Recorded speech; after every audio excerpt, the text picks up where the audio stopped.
Assalamualaikum warahmatullahi wabarakatuh. Jumpa lagi di channel Syarif Muhammad. So malam ni saya nak buat perkongsian sedikit mengenai beberapa peralatan lah, yang selalu kita gunalah. Hari ni saya akan tunjukkan, mungkin semua akan pernah kenal UPS. Kalau dulu UPS ni memang penting kalau kita gunakan komputer. Sebab kalau berlakunya power trip, UPS ni dia akan bertindak sebagai backup. UPS uninterruptible power supply. So dia lebih kurang macam bateri lah. So dia akan run guna bateri lebih kurang dalam 30 ke 40 minit untuk kita savekan kita punya kerja semua, untuk properly shutdown. So kalau berlaku power trip ke komputer kita ataupun kita tengah buat kerja, tak adalah dia padam tiba-tiba. So ada backup bateri ni. So apa akan jadi biasa backup bateri ni dia bertahan lebih kurang 3 ataupun 4 tahun. Selepas tu dia akan rosak. Dia bukan rosak apa sebenarnya, right? Dia yang selalu rosak adalah dia punya bateri dalam ni. Dalam ni dia ada bateri sebenarnya. Kalau kita tengok dalam ni dia ada bateri. Bateri ni dia sebenarnya bertahan, ataupun bateri yang digunakan adalah seal lead bateri. Bateri macam bateri kering, bateri kering. Dan kalau kita tengok, kalau kita pakai dekat kereta kita pun bateri kering dia boleh tahan sampai 2 tahun saja. Lepas tu dia akan perlahan-lahan lah dia punya performance dia akan drop, ataupun dia tak boleh guna lagi lah bateri. So apa yang kita akan buat biasanya lah, kita akan buang kita punya UPS. Tapi kali ni saya akan kongsikan kepada anda semua, jangan dibuang sebenarnya UPS ni, sebab kita boleh jadikan dia backup bateri ataupun inverter. Dia ada inverter dalam ni sebenarnya. Tak payah nak beli inverter ataupun power inverter yang berada dekat Shopee. Sebenarnya UPS ni pun dia ada inverter dalam dia, yang mana dia akan convert daripada 12 volt bateri tadi, dia akan convert DC pergi ke AC 240. So kalau kita tengok dekat belakang ni, kalau boleh nampak dekat belakang ni, so yang ni semua dia akan keluarkan daripada 12 volt DC, dia akan convert kepada AC 240. So yang ni memang untuk AC punya line lah. So dalam masa yang sama dia akan charging. Kita boleh charging bateri kita dalam ni.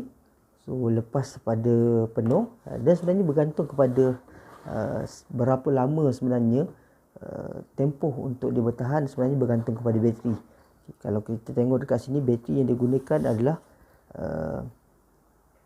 dia tak tunjuk kat sini tapi bateri yang ada dalam ni, yang asal dia saya dah tanggalkan. Dia gunakan bateri seal lead acid. Lepas tu dia punya volt dia 12 volt dan dia punya ampere hour dia 7.2 saja. Tak besar pun. So dia boleh, kalau kita gunakan CPU kita yang 300 watt tu, dia cuma boleh tahan lebih kurang setengah jam sajalah. Yang saja kalau tengok dekat sini saya tengok bateri dia dah kembung, dia dah makan dekat dalam ni. Tapi kita jangan buang, benda ni boleh pakai lagi. Kita nak ada punya inverter dia sebenarnya. Daripada 12 volt dia akan invert kepada 220 hingga 240 volt, 3 amp, ataupun lebih kurang 400 watt lah. Dia boleh pakai. 400 watt maksudnya kalau kita pakai kipas, kita boleh tahan lebih kurang dalam, bergantung pada kita punya ampere hour lah bateri kita. So kita buka dulu, saya akan tunjukkan macam mana kita nak gunakan UPS ni jadikan kita punya power pack, right? So yang pertama kita kena buka dululah. Jom kita tengok, kita buka dulu.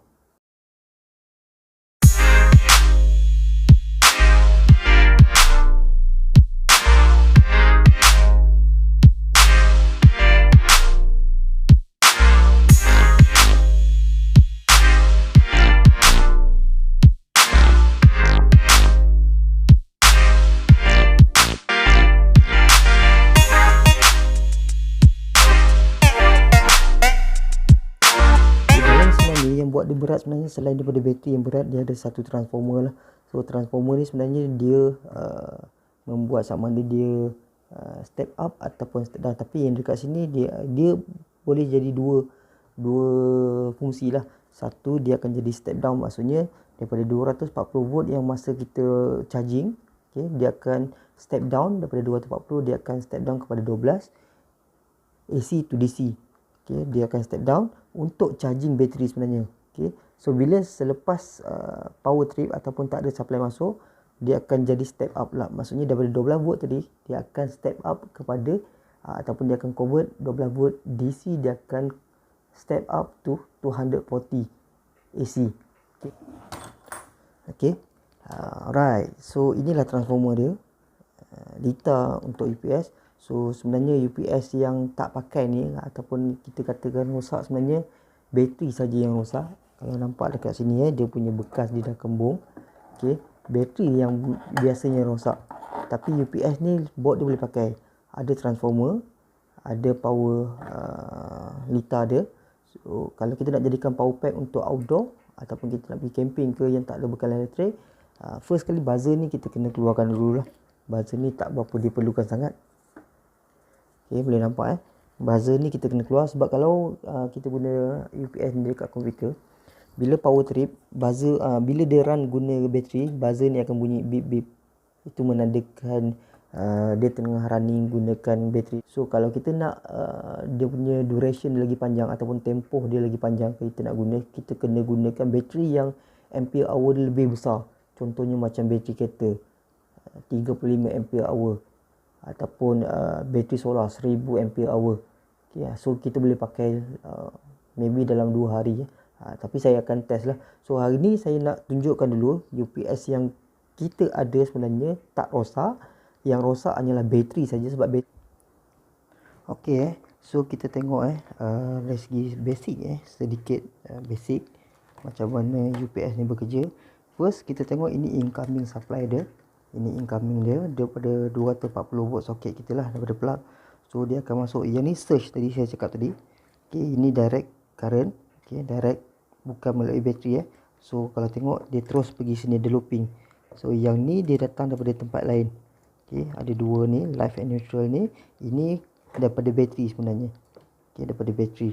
Okey, maksudnya bila power trip tak ada, bateri akan keluar, UPS akan keluarkan, dia akan convert ataupun dia akan invert daripada 12 ke 20, 240 melalui sini pergi ke 3 output ni. Ada 3 output.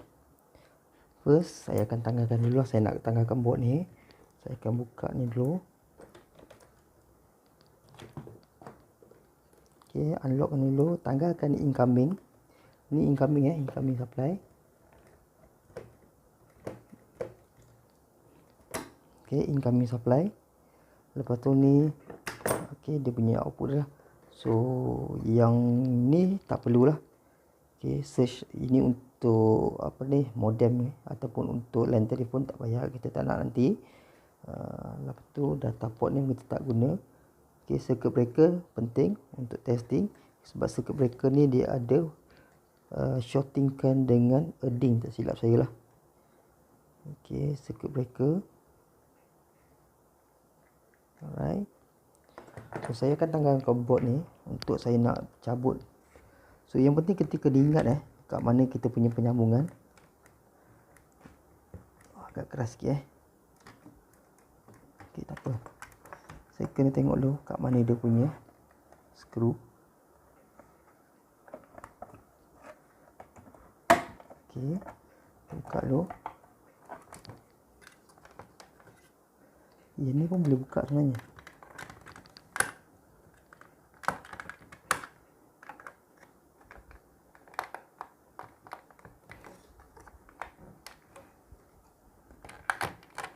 Okey. So ini lebih kepada dia punya lampu lah. Okey. Lepas tu saya akan tanggalkan board ni.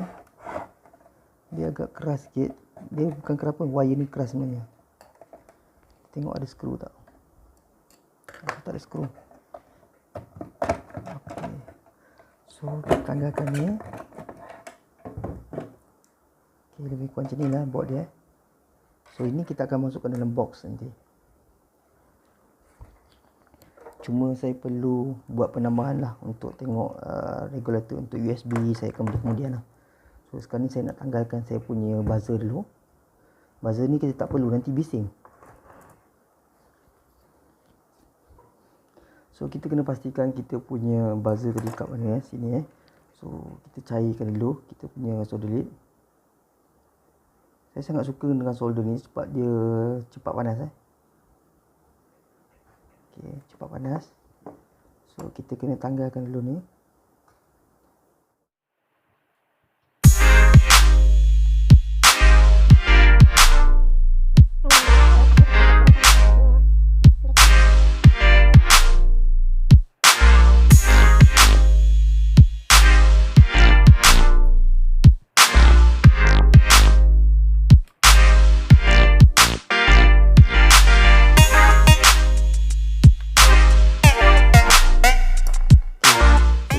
Buzzer ni kita tak perlu, so kita simpan lah dan kita cuci kali terakhir. Alright, satu lagi saya nak ingatkan, inverter yang latest macam ni, inverter yang lama punya APC backup UPS CS650 ini model lama yang mana dia tak ada exhaust fan sebenarnya. So kalau untuk kita nak gunakan dalam tempoh yang lama, kita perlu add on lah dia punya exhaust fan. Kita kena tambah exhaust fan kat dalam ni. Alright. Okay, sekarang ni saya nak testing dengan bateri yang dia punya ampere hour dia agak tinggi lah. Kita nak tengok berapa lama dia boleh tahan. Okay, sekarang bateri yang saya gunakan adalah bateri seal rechargeable battery. Dia punya kapasiti 12 volt 40 amp hour. Okay, dia punya output lebih kurang 14.5 lah. So kita akan buat penyambungan. Kalau kita tengok wire kat sini yang dia gunakan wire dia memang agak tebal sikit lah. Wire dia agak keras sebab dia punya amp dia tinggi. Ok, sekarang ni saya cuba nak pasang bateri. So first kita pasang wire negatif dulu lah. So wire negatif ni kita kena seal sikit supaya, ini untuk safety sebenarnya, supaya dia tak shorting. Sebab kalau 40 amp ni dia shorting memang akan keluar spark lah. Saya dah biasa dengan spark, tapi mungkin risiko dia kepada bateri lah, bateri cepat rosak. Sekarang ni online tu itu maksudnya ada output AC dan bateri pun dah function sebenarnya dah menggunakan bateri. So kita akan testing tengok berapa bacaan AC dia. Okay, saya akan gunakan multimeter menggunakan AC 500 volt. Okay, dekat sini kena berhati-hati sebab ini semua adalah AC So kita akan tengok berapakah dia punya output dia. Okay, dia dapat lebih kurang 170 lah. 170. So saya belum testing lagi dengan peralatan elektrik. Kita akan testing dulu. Tengok mentol menyala tak. Okay, saya akan testing dengan mentol ni. Kalau tengok dekat sini, mentol ni dia 240 volt 60 watt 60 watt. Okay, so kita akan testing lah. Tengok dia menyala tak.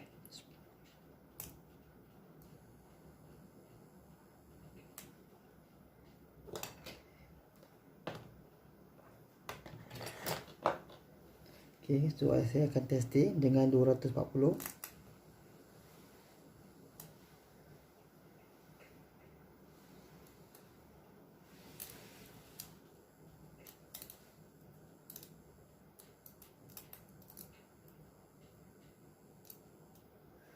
Okay, so berhasil berhasil kita punya backup bateri.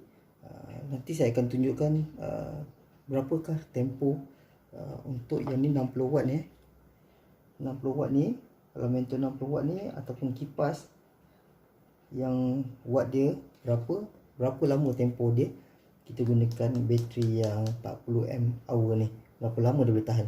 Okay, jumpa lagi insyaAllah. Assalamualaikum warahmatullahi wabarakatuh.